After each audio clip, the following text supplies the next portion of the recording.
ದಯಾಶಂಕರ್ ಶೆಟ್ಟಿ ಅವರಿಗೆ ಕೊಟ್ಟಿದ್ದಾರೆ. ಅವರದ್ದು ನನಗೆ ಈಗ ಒಂದು 10 ನಿಮಿಷ ಮೊದಲು ನನಗೆ ಫೋನ್ ಬಂತು. ಅವರ 74 ಎಕರೆಯನ್ನು ಕೂಡ ಈ ಇಂಡಸ್ಟ್ರಿಯಲ್ ಯೋಜನೆಗೆ ಅವರು ಕೊಡಲು ಸಿದ್ಧರಿದ್ದಾರೆ. ಇಷ್ಟು ವರ್ಷ ದುಡಿದು ಎಲ್ಲ ಕೃಷಿಗೆ ಹಾಕಿದ್ದೇವೆ. ಏನ್ ಮಾಡುದು, ಎಲ್ಲಿ ಹೋಗ್ಬೇಕು ನಾವು? ಮಕ್ಕಳ ಎಜುಕೇಶನ್ ಉಂಟು, ಎಲ್ಲಿ ಹೋಗ್ಬೇಕು? ಇದ್ದ ಹಣ ಎಲ್ಲ ಸರ್ಕಾರ ಒಂದು ಹೆಲ್ಪ್ ಕೊಡ್ತಾ ಇಲ್ಲ. ಎಲ್ಲಿ ಹೋದ್ರು ಲೋನಿಗೆ 10% 11% ಅಂತ ಹೇಳ್ತಾ ಇದೆ. ಈ ಕೈಗಾರಿಕಾ ಯೋಜನೆ ಬಂದ್ರೆ ಅದರಲ್ಲಿ ಕೂಡ ಜನರಿಗೆ ವ್ಯಾಪಾರ ವ್ಯವಹಾರ ಉದ್ದಿಮೆ ಉದ್ಯೋಗ ಅದರಲ್ಲಿ ಲಭಿಸಬಹುದು. ಒಡೆ ಪೋಪಿನಿ ಇಂಚಿನ ಜಾಗ ತಿಕ್ಕೊಂಡ ಪೋಯಿನವಲು ಈದ್ ಕೃಷಿ ಮಲ್ತಿನ ಮುಡ್ದು ಪೋರೆ ಮನಸ್ಸು ಬರ್ಬಿಡ ನಿಕುಲೆ ತುಲಿ ಒಂದು ಒಳ್ಳೆ ಮೊತ್ತ ಏನಾದರೂ ಕೊಟ್ರೆ ಇಲ್ಲಿ ಇಂಡಸ್ಟ್ರಿ ಮಾಡೋದಕ್ಕೆ ನಮ್ದೇನು ಅಭ್ಯಂತರ ಇಲ್ಲ. ಅದು ಕೂಡ ಪರಿಸರದವರಿಗೆ ಯಾರಿಗೂ ಉಪದ್ರ ಆಗದಾಗಿ ಮುಯ್ದಿದಾಕನು ಪೋಂಡು ಎಲ್ಲ ಓಲ ಅರೆಮಾಲಿದಲ್ಲಕ ಓಲೋಲ್ ಸೈಯೋಡ ಎಂಕು ಏನಾರು ಸಾಧ್ಯನೇ ಜಿಯಾನ್ ಏನ ಬತ್ತಂಡಲ್ಲ ಎನ್ನ ಜಾಗನಿ ಅನ್ ಬುಡ್ದು ಪೂಜೆ.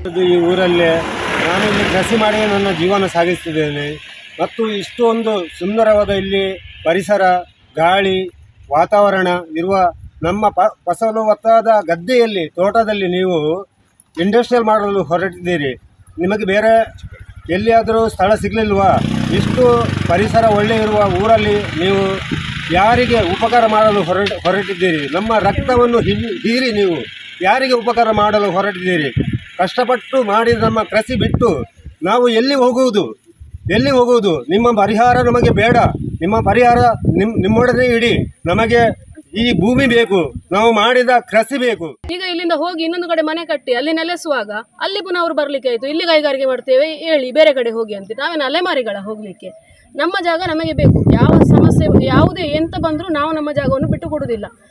ನಾವು ಕೃಷಿಯನ್ನು ಮಾಡಿದ್ದೇವೆ. ಹಿಂದೆ ಈ ಭೂಮಿ ಹೋಗ್ತದೆ ಅಂತ ಹೇಳುವಾಗ ನನಗೆ ಶಾಕ್ ಆಯಿತು. ಈ ಶಾಕಿಂದಾಗಿ ನಾನು ಇನ್ನೂ ಕೂಡ ವಾಪಸ್ ಬರಲಿಲ್ಲ. ರಾತ್ರಿ ನಿದ್ದೆ ಕೂಡ ಬೀಳುವುದಿಲ್ಲ. ಯಾಕಂದ್ರೆ ನನ್ನ ಒಂದೇ ಒಂದು ಕನಸಿತ್ತು, ಈ ಬಳ್ಕುಂಜೆ ಗ್ರಾಮವನ್ನು ಅಭಿವೃದ್ಧಿಗೊಳಿಸಬೇಕಂತೇಳಿ. ನಮ್ಮ ಜಾಗವನ್ನು ಬಿಡ್ಲಿಕ್ಕೆ ಆಗುದಿಲ್ಲ. ಇದು ಜಾಗ ಉಳಿಸಬೇಕಾದರೆ ಎಷ್ಟು ಕಷ್ಟ ಬಂದಿದ್ದೇವೆ ನಾವು. ದನಿಯವರಿಗೆ ಒಂದು ಗೇಣಿ ಕೊಡಬೇಕಾದರೆ ಎಷ್ಟು ಕಷ್ಟ ಬಂದು ನಾವು ಗೇಣಿ ಕೊಟ್ಟು ಈ ಜಾಗವನ್ನು ಉಳಿಸಿದ್ದು. ಈಗ ಆ ಭೂಮಿಗೆ ನಮಗೆ ತಕ್ಕ ಪರಿಹಾರ ಸಿಕ್ಕಿದರೆ ಆ ಹಣದಿಂದ ಉದ್ದಿಮೆ ಮಾಡುವವರು ಉದ್ದಿಮೆ ಮಾಡ್ಬೋದು, ಮಕ್ಕಳಿಗೆ ಶಿಕ್ಷಣ ಕೊಡ್ಬೋದು, ಇನ್ನಿತರ ಕೆಲಸಕ್ಕೆ ಕಾರ್ಯಕ್ಕೆ ಹಣವನ್ನು ಉಪಯೋಗಿಸಿ ಅದರ ಲಾಭ ಪಡೆಯಬಹುದು. ಅದರಲ್ಲಿ ಕೈಗಾರಿಕಾ ಉದ್ಯಮ ಬಂದರೆ, ಈ ಕೈಗಾರಿಕಾ ಯೋಜನೆ ಬಂದರೆ ಅದರಲ್ಲಿ ಕೂಡ ಜನರಿಗೆ ವ್ಯಾಪಾರ ವ್ಯವಹಾರ ಉದ್ದಿಮೆ ಉದ್ಯೋಗ ಅದರಲ್ಲಿ ಲಭಿಸಬಹುದು. ದಯಾಶಂಕರ್ ಶೆಟ್ಟಿ ಅವರಿಗೆ ಕೊಟ್ಟಿದ್ದಾರೆ. ಅವರದ್ದು ನನಗೆ ಈಗ ಒಂದು 10 ನಿಮಿಷ ಮೊದಲು ನನಗೆ ಫೋನ್ ಬಂತು. ಅವರ 74 ಎಕರೆಯನ್ನು ಕೂಡ ಈ ಇಂಡಸ್ಟ್ರಿಯಲ್ ಯೋಜನೆಗೆ ಅವರು ಕೊಡಲು ಸಿದ್ಧರಿದ್ದಾರೆ. ಅದೇ ನನಗೆ ಎಷ್ಟು ಫೋನ್ ಬರ್ತದ ಭೂಮಾಲಕರದ್ದು, ಅವರೆಲ್ಲರೂ ಈ ಕೈಗಾರಿಕಾ ವಲಯಕ್ಕೆ ತಮ್ಮ ಭೂಮಿಯನ್ನು ಕೊಡಲಿಕ್ಕೆ ತಯಾರಿದ್ದಾರೆ. ಯಾಕೆಂದರೆ ನಾವು ಇಷ್ಟು ವರ್ಷದಿಂದ ನೋಡ್ತಿದ್ದೇವೆ, ಈ ನಮ್ಮ ಗುಡ್ಡ ಪ್ರದೇಶದ ಭೂಮಿ ಇದು ಯಾವುದೇ ರೀತಿಯ ಕೃಷಿಗೆ ಯೋಗ್ಯವಾದ ಭೂಮಿ ಅಲ್ಲ. ಇಷ್ಟು ವರ್ಷ ದುಡಿದು ಎಲ್ಲ ಕೃಷಿಗೆ ಹಾಕಿದ್ದೇವೆ. ಏನ್ ಮಾಡುದು, ಎಲ್ಲಿ ಹೋಗ್ಬೇಕು ನಾವು? ಮಕ್ಕಳ ಎಜುಕೇಶನ್ ಉಂಟು, ಎಲ್ಲಿ ಹೋಗ್ಬೇಕು? ಇದ್ದ ಹಣ ಎಲ್ಲ ಸರ್ಕಾರ ಒಂದು ಹೆಲ್ಪ್ ಕೊಡ್ತಾ ಇಲ್ಲ. ಎಲ್ಲಿ ಹೋದ್ರು ಲೋನಿಗೆ 10% 11% ಅಂತ ಹೇಳ್ತಾ ಇದೆ.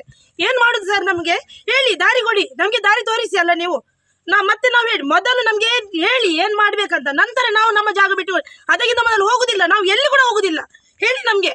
ನಾನು ಮದ್ವೆ 30 ವರ್ಷ ಎನ್ನ ಜೋಕದಿಲ್ಲ. ಯಾನು ಓಲಾಲ್ ಬೇಲೆ ಎನ್ನ ಜೋಕನ ಜೀವನ ಮಲ್ತು ಉಗ್ಗೆಲ್ ತೋಡಿಯ ಸಾಲ ಮೂಲ ಮಲ್ತು ಧರ್ಮಸ್ಥಳಗಳು ಅಂದೆತ್ತೆ ಅವೇನು ಕಟ್ಟೋಡು ಹೆಂಗೆ ಬೇಲೆ ಇಚ್ಚಿಡಿ ಅನು ಈನ ಮಲ್ಪುನು ಓಲ್ ತಾದಿರ್ ಬುಡ್ಸ ಇಪ್ಪಿನಿ ಮುಯ್ದಿದಾಕನು ಪೋಂಡು ಎಲ್ಲ ಓಲ ಅರೆಮಾಲಿದಲ್ಲಕ ಓಲೋಲ್ ಸೈಯೋಡ ಎಂಕುಲು ಏನಾರು ಸಾಧ್ಯನೇ ಜಿಯಾನ್ ಏನ ಬತ್ತಂಡಲ್ಲ ಎನ್ನ ಜಾಗನಿ ಅನ್ ಬುಡ್ದು ಪೂಜೆ. ಸರ್ಕಾರ ನಮ್ಮ ಮೂಲ ಮನೆತನದ ಈ ಭೂಮಿಯನ್ನು ಮತ್ತೆ ಕೊರಗರನ್ನು ನಾಶ ಮಾಡಲಿಕ್ಕೆ ಹೊರಟಿದೆ ಅಂತ ನನಗೆ ಅನಿಸ್ತದೆ.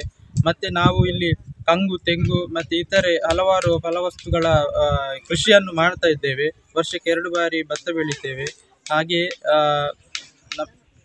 ದನಕರುಗಳನ್ನು ಇಲ್ಲಿ ಗುಡ್ಡದಿಂದ ಒಣ ಎಲೆ, ಸೊಪ್ಪು ಅದನ್ನೆಲ್ಲ ತಂದು ಗೊಬ್ಬರ ಮಾಡಿ ಸಾವಯವ ಗೊಬ್ಬರವನ್ನೇ ಹಾಕಿ ನಾವು ಇದುವರೆಗೂ ಕೃಷಿ ಮಾಡ್ತಾ ಇದ್ದೇವೆ. ಪರಿಸರಕ್ಕೆ ದುಷ್ಪರಿಣಾಮ ಆಗದಾಗದಂತ ವ್ಯವಸ್ಥೆ, ಒಳ್ಳೆ ಕೆಮಿಕಲ್ ಇಂಡಸ್ಟ್ರಿ ಎಲ್ಲ ಬರಬಾರ್ದು, ಎನ್ವೈರನ್ಮೆಂಟ್ ಇರುವಂತದ್ದು, ಮತ್ತೆ ಈ ಗ್ರೀನರಿ ಎಲ್ಲ ಉಳಿಸುವಂತ ಹೇಳಿದ್ರೆ ಈಗ ಏನು ಗ್ರೀನರಿ ಉಂಟು ಅಂಥದ್ದು ಗ್ರೀನರಿ ನಾವು 30% ಜಾಗದಲ್ಲಿ ಮಾಡ್ತೇವೆ ಅಂತ ಅವ್ರು ಹೇಳಿದರು. ಅಂಥದ್ದೆಲ್ಲ ಮಾಡಿ ಒಂದು ಒಳ್ಳೆ ಪರಿಹಾರ ಕೊಟ್ಟರೆ. ಈಗ ಅಲ್ಲಿ MRP ಅಲ್ಲಿ 4 ವರ್ಷದ ಮೊದಲು ಒಂದು ದೊಡ್ಡ ಮೊತ್ತ ಕೊಟ್ಟಿದ್ದಾರೆ. ಈಗ 4 ಅಲ್ಲ, ಒಂದು 12 ವರ್ಷ ಆಯ್ತು ಅಂತ. 12 ವರ್ಷ ಮೊದಲು ಒಂದು ದೊಡ್ಡ ಮೊತ್ತ ಕೊಟ್ಟಿದ್ದಾರೆ. ಈಗ ಅದನ್ನು ಕನ್ವರ್ಟ್ ಮಾಡಿ 12 ವರ್ಷದ ನಂತರ ಅದು ಎಷ್ಟಾಗ್ತದೆ ಅಂತ ಹೇಳಿ ಒಂದು ಒಳ್ಳೆ ಮೊತ್ತ ಏನಾದರೂ ಕೊಟ್ಟರೆ ಇಲ್ಲಿ ಇಂಡಸ್ಟ್ರಿ ಮಾಡೋದಕ್ಕೆ ನಮ್ದೇನು ಅಭ್ಯಂತರ ಇಲ್ಲ. ಅದು ಕೂಡ ಪರಿಸರದವರಿಗೆ ಯಾರಿಗೂ ಉಪದ್ರ ಆಗದಾಗಿ. ನಮ್ಮ ಜಾಗವನ್ನು ಬಿಡ್ಲಿಕ್ಕೆ ಆಗುದಿಲ್ಲ. ಇದು ಜಾಗ ಉಳಿಸಬೇಕಾದರೆ ಎಷ್ಟು ಕಷ್ಟ ಬಂದಿದ್ದೇವೆ ನಾವು.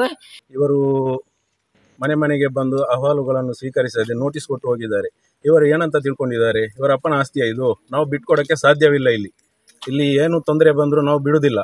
ಅವರು ಏಕಾಏಕಿ ಬಂದು ಕೈಗಾರಿಕೆ ಮಾಡಲಿಕ್ಕೆ ಇಲ್ಲಿ ಬಂದರೆ ನಾವು ಬಿಟ್ಕೊಡೋಕ್ಕೆ ಸಾಧ್ಯನೇ ಇಲ್ಲ. ನಾವೆಲ್ಲರೂ ಒಗ್ಗಟ್ಟಾಗಿ ಇಲ್ಲಿ ಇದ್ದೇವೆ. ಮತ್ತು ನಮ್ಮದು ರೈಟ್ ಸೈಡಲ್ಲಿ ನಾವು MRPLಗೂ ಲೆಫ್ಟ್ ಸೈಡಲ್ಲಿ ನಾವು ನಾಗಾರ್ಜುನಕ್ಕೂ ಬಿಟ್ಟುಕೊಟ್ಟಿದ್ದೇವೆ. ಈಗ ನಾವು ಮಧ್ಯದಲ್ಲಿ ಇರೋದು, ಇನ್ನು ಬಿಟ್ಟುಕೊಡೋಕ್ಕೆ ಸಾಧ್ಯವೇ ಇಲ್ಲ. ನಮಗೆ ಯಾರು ಬಂದರೂ ನಾವು ಬಿಟ್ಟುಕೊಡುವುದಿಲ್ಲ. ಒಟ್ಟಿನಲ್ಲಿ ಕೃಷಿ ಭೂಮಿಯನ್ನ ನಾಶ ಮಾಡಿ ಕೈಗಾರಿಕಾ ವಲಯ ನಿರ್ಮಾಣ ಮಾಡಲು ಹೊರಟಿರುವ ಸರ್ಕಾರ ಕೃಷಿ ಭೂಮಿಯನ್ನ ಉಳಿಸಿ ಜನರ ಪರಿಸ್ಥಿತಿಯನ್ನು ಅರ್ಥ ಮಾಡಿಕೊಳ್ಳಬೇಕಾಗಿದೆ. ಸರ್ಕಾರದ ಜನಪ್ರತಿನಿಧಿಗಳು ಭೂಮಿ ಉಳಿಸುವಲ್ಲಿ ಪ್ರಯತ್ನ ನಡೆಸಬೇಕಾಗಿದೆ.